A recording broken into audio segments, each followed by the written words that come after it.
वैध मते 8189 पडली आहेत.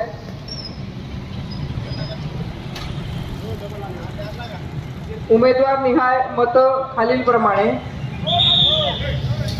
खरे राजू ज्ञानू 6081, बळीराम सुखदेव मोरे 34, माने यशवंत विठ्ठल 1805, नंदू बाबूराव क्षीरसागर 20, क्षीरसागर नागनाथ देवीदास 19, अमोल रॉकी बंगाळे 12, आखाडे अनिल नरसिंह 93, कृष्णा नागनाथ बिसे 7, थोरात सुरेश मधुकर 22, संजय दत्तात्रय क्षीरसागर 28, नोटा 68.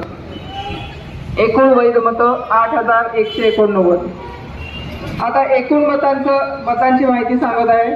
आतापर्यंत 7 राऊंड झाले आहेत. 7 राऊंडमध्ये उमेदवार निहाय पडलेली मतं पुढील प्रमाणे: खरे राजू ज्ञानू 34565, बळीराम सुखदेव मोरे 231, माने यशवंत विठ्ठल 29503, नंदू बाबूराव क्षीरसागर 218, क्षीरसागर नागनाथ देवीदास 165, अमोल रॉकी बंगाळे 166, आखाडे अनिल नरसिंह 1198, कृष्णा नागनाथ बिसे 104, थोरात सुरेश मधुकर